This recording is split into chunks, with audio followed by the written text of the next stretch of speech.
মধ্যে পড়ে এই জমিনে কিয়ামত পর্যন্ত কোনো গাছপালা হবে না। জোরে জোরে কি আল্লাহু আকবার বলা যাবে না?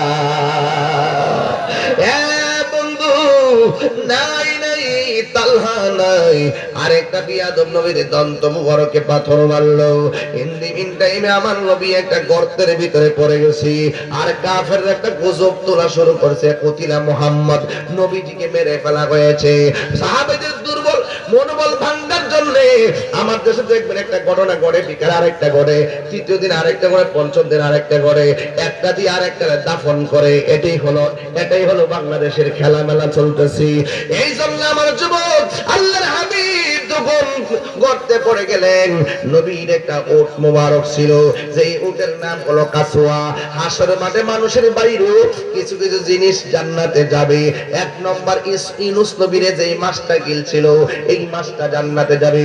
উস্তুনে হান্না নবী যেটার মধ্যে বৈশা হেলান দিয়ে বক্তব্য দিতেন, এই উস্তুনে হান্না খেজুর গাছটা যাবে। শুধুমাত্র তাই নয়, আমার নবী আপনার নবী রহমাতুল আলামিন বলেছেন, শুধুমাত্র তাই নয় রে, এই জান্নাতের ভিতরে আরো অনেকগুলা জিনিস যাবে। এর মধ্যে কিতমির নামে একটা কুকুর যাবে। আর আমার নবী যেই উটের মধ্যে বৈশা যুদ্ধ করছেন, হাঁটছেন, চলছেন, এই উটটা আমার নবীর সঙ্গে জান্নাতে সঙ্গী হয়ে যাবে।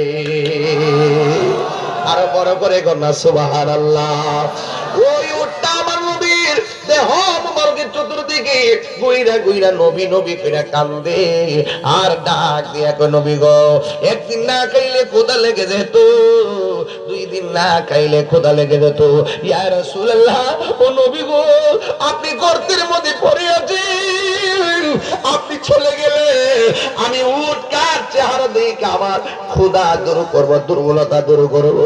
এইভাবে ঘোড়াটা উটটা গুইরা গুইরা চোখের পানি ফালায় ফালায় কাঁদতেছি। হঠাৎ করে আমার নবীর একজন সাহাবী, যার নাম হলো মালিক ইবনে সিনান, উটটা দেখে মনে মনে ভাবলেন আমার নবী কাতার মধ্যে আছে। আরেক দিকে আরেকটা মহিলা, যার নাম হলো নুসেবা। ওই নুসেবা কি করলো জানেননি? ওই নুসেবা যেই মাত্র শুনছে আমার নবীকে মেরে ফেলা হয়েছে, এই নুসেবা আউলাকে সে পাগল বেশি একটা দৌড় মারছে, নবী গো,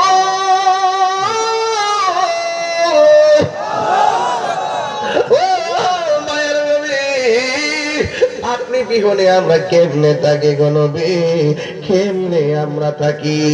এবার নসেব একটা দৌড় মারলো। ওই মহিলাটা দৌড় দিয়া যখন সামনে গেল, এক সাহাবী ডাক দিয়ে, নসেবা, সামনে যায় কি করবা? তোমার আদরের সন্তানটা দুনিয়া থেকে বিদায় হয়ে গেছে।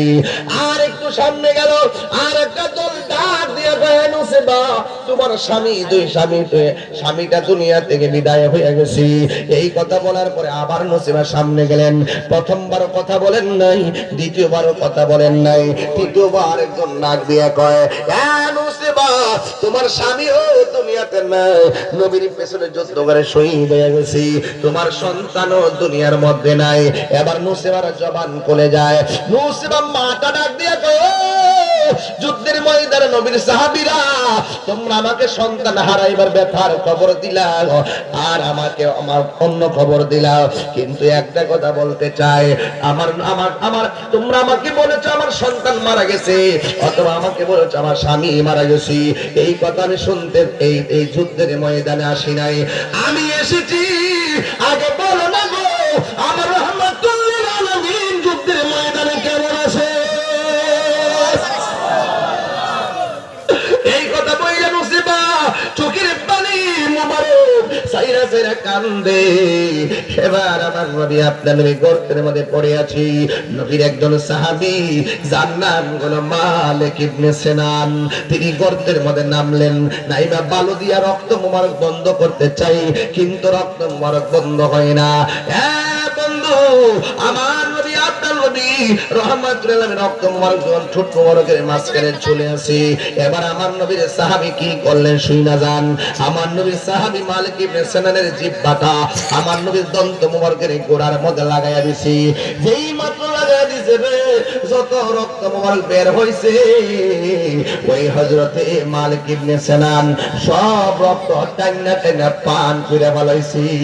আল্লাহর হাবিব বলে, মালিক ইবনে সিনান, তোমারে আমি, তুমি আমার মুখের মধ্যে জিহ্বা লাগাইলা কেন? হযরতে মালিক ইবনে সিনান, ইয়া রাসূলুল্লাহ, নবী গো, কোনোভাবেই রক্ত পড়া বন্ধ হচ্ছে না, আমি আমার জিহ্বাটা লাগাই দিলাম। এই একবারে এর ক্ষেত্রে ডেঞ্জার মেশিন দিয়া পানি দেয়, ঠিক এমন ভাবে জিহ্বাটারে একেবারে একদম বানাইলেন ট্রেনের মতন। যা রক্ত মোর বের হয়েছে আমি সব খাইয়া ফেলাইছি, সব আমি পান করে ফেলাইছি। এবার আল্লাহর হাবিব বলে, মালিক ইবনে সিনান রে, তুমি তো আমার রক্ত মুবারক পান করলা না, তোমার জন্য আমার আল্লাহ, আর তোমার জন্য আমার আল্লাহ জাহান্নামের আগুন মাফ করে দিয়েছে। নবী কি আমরার মতো? নবী মানুষের রক্ত পান করা কি? আরো জোরে কর, মানুষের রক্ত পান করা কি? মানুষের আর নবীরে ভালোবাসলে দাম আসেনি। আমি যদি নবীর বিরুদ্ধে কথা কইতাম তাহলে খিলা গ্রামে কি আমার এত সুন্দর একটা শোভা সেট দিত? এনো আমার জুতাটা বাইরে আব্বা নাই লইলে কথা কন ঠিক না বেডে? কত কয়েক বড় দেখছেন।